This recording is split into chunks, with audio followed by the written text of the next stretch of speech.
अगर सरकार अपने नेताओं को सुरक्षा दे पाने में असमर्थ है तो फिर मुंबई और महाराष्ट्र की जनता को कैसे सुरक्षा दे सकती है? सबसे बड़ा सवाल यह है। अस्सलामु अलैकुम रहमतुल्लाहि व बरकातुहू। नाजरीन, मुंबई से एक बड़ी दर्दनाक खबर यकीनन आपने सुनी होगी। इमरान प्रतापगढ़ी ने उसको लेकर आज बेबाक अंदाज में बयान दिया है।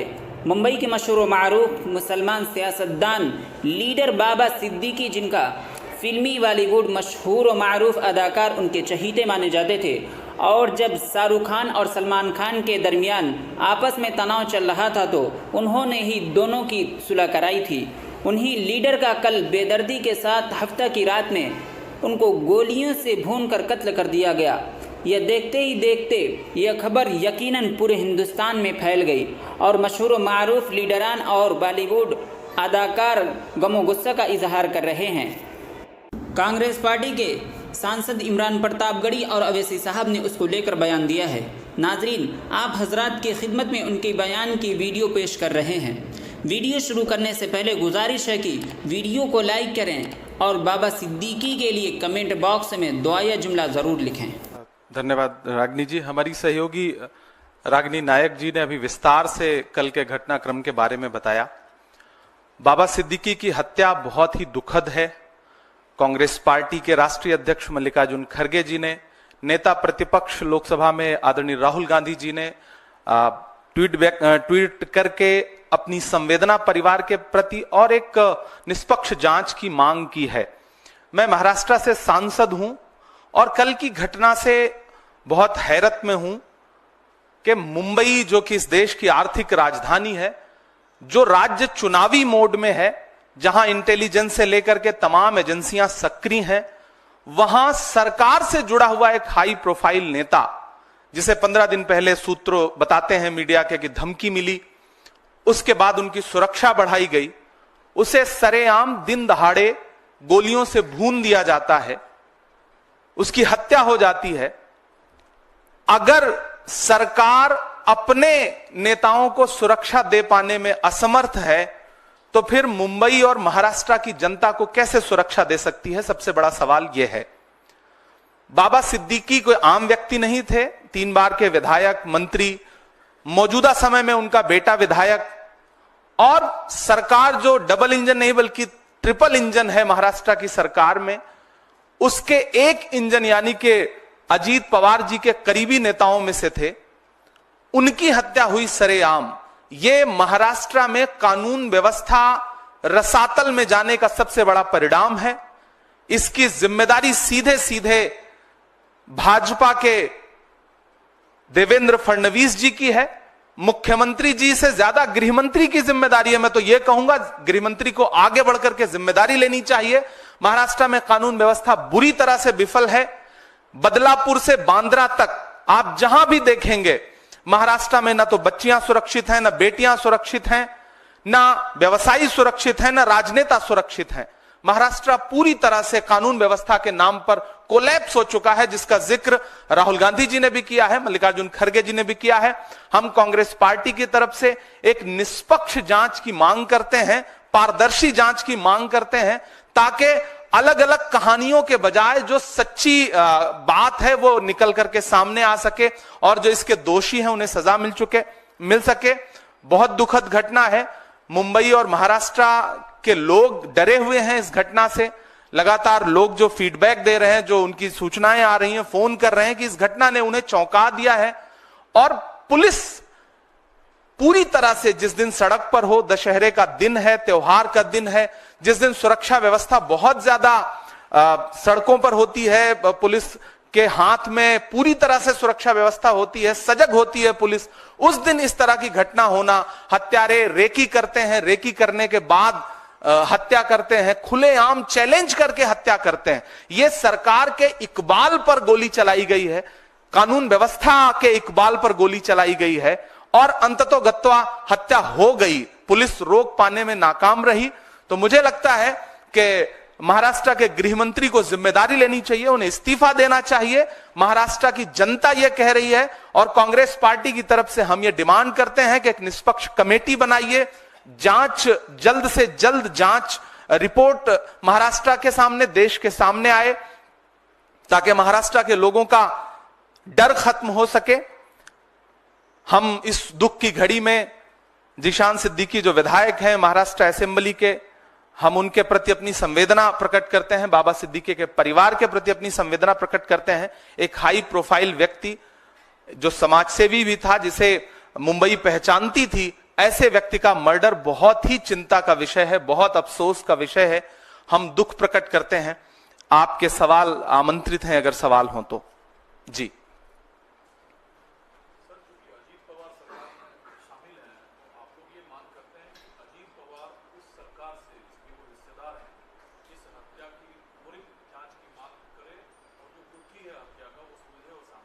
नहीं, सिर्फ अजीत पवार जी को तो मांग करनी ही चाहिए, वो उनकी पार्टी के एक इंपॉर्टेंट नेता थे, लेकिन देश का हर विपक्षी दल मांग कर रहा है कि डबल इंजन, ट्रिपल इंजन की सरकार कर क्या रही है। सबसे पहला तो हम अजीत पवार जी पे से प्रश्न ना पूछ के हम देवेंद्र फडणवीस जी से सवाल पूछे ना, हम शिंदे जी से सवाल पूछे ना कि उनकी पुलिस क्या कर रही है, उनका प्रशासन क्या कर रहा है। हम सवाल को घुमाते क्यों है?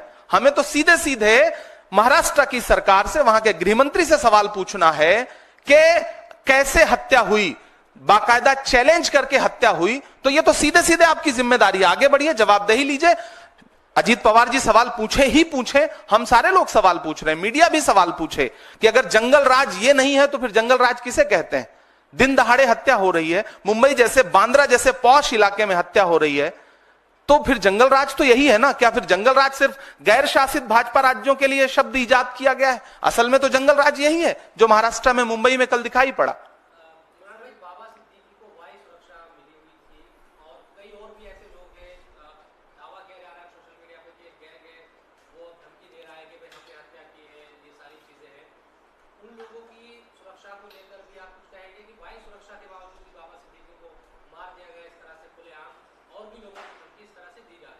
नहीं, सबसे पहले तो मुंबई के आम जनता, मुंबई कर जो है, उनकी सुरक्षा की चिंता है इस घटना के बाद, कि जब इतना हाई प्रोफाइल नेता चैलेंज करके मार दिया जाता है तो आम आदमी का वहां पे क्या हश्र होगा, आम मुंबई कर क्या सोच रहा होगा, उसकी सुरक्षा कैसे करेगी महाराष्ट्र की सरकार। पुणे गैंगरेप हो, बदलापुर की घटना हो, या फिर थाने के अंदर घुस करके गोलीबारी करना हो, या फिर लाइव फेसबुक पर गोली मारना हो, महाराष्ट्र में ये घटनाएं हुई है पिछले कुछ महीने में।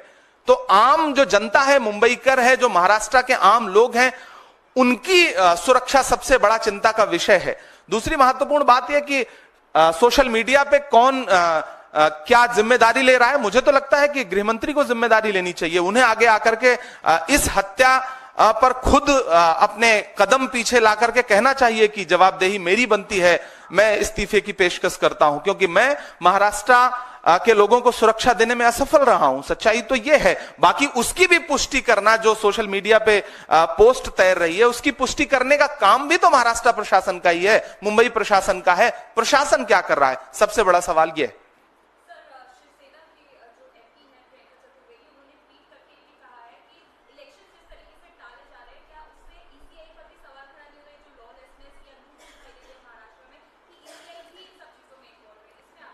देखिए, मुख्य चुनाव आयुक्त महोदय मुंबई का दौरा करते हैं, महाराष्ट्र का दौरा करते हैं। मुख्य चुनाव आयुक्त टीम के साथ अगर किसी राज्य में जा रहे हैं तो इसका मतलब इलेक्शन मोड में है राज्य, सारी एजेंसियां सक्रिय हैं, सारी एजेंसियां इलेक्शन मोड में हैं।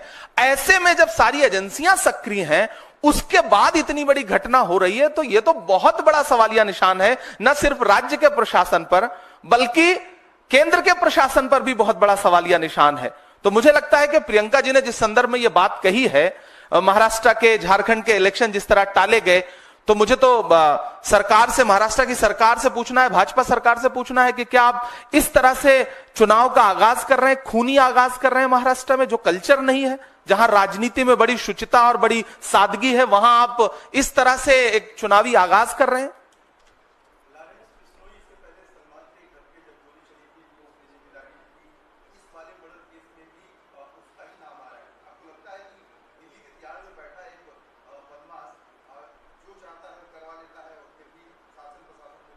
मुझे लगता है कि देश के गृह मंत्री से सवाल पूछा जाना चाहिए, अमित शाह जी से यह सवाल पूछा जाना चाहिए, महाराष्ट्र के गृह मंत्री से यह सवाल पूछा जाना चाहिए कि अगर कोई इस तरह से आगे आके जिम्मेदारी लेना है जिसकी सत्यता अभी तक सामने नहीं आई है, घरों की राख फिर देखेंगे, पहले देखना यह है घरों को फूंक देने का इशारा कौन करता है।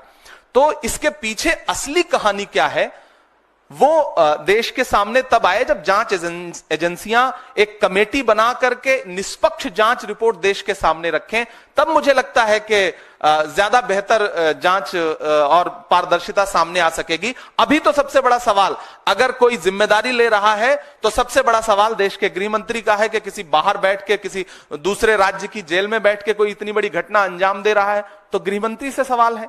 दोनों गृह मंत्रियों की जवाबदेही है। Thank you. Very saddening and very disheartening to hear the cowardly attack on Baba Siddiqui, in which unfortunately he lost his life. Now this shows complete lack of will, of political will on behalf of the President Shinde and Fadnavis government. This also clearly shows that they are not at all concerned in providing safety to the common people of Mumbai and Maharashtra in general, because Mumbai is the financial capital of our great country, and over there a 3-time MLA has been shot to death despite making an application to provide him security. This incident happens wherein 2 children have lost their father in their prime youth. This shows that the Shinde-Fadnavis government is not at all concerned in saving the lives of the people of Mumbai and Maharashtra. They're only concerned in saving their chairs, in saving their skin so that they can win the next election. But the forthcoming Assam elections, the people of Maharashtra will teach a lesson to them. What happened to Baba Siddiqui is a complete failure of law and order. And it really pains me that the Mumbai police has not been allowed to perform their duties and their functions. It clearly shows that the intelligence network which the Mumbai police was famous has completely collapsed.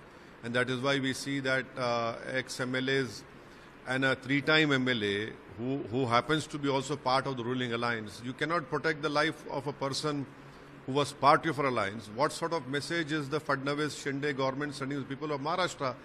This incident has happened because the rot has been set in by this government. They allowed their own people to make communal statements. They allowed their own people to threaten people and not to arrest them. So this was bound to happen. You have all these unsocial elements who have taken this opportunity to target Baba Siddiqui, and unfortunately a Muslim who happened to be part of the ruling alliance has been shot to death, and it's a big controversy. I don't have confidence in this government that they will unravel this conspiracy or go behind the real perpetrators or the real conspirators. It will just be some sort of inquiry, and in due course of time they want people to forget such a heinous murder that has been committed today in Mumbai.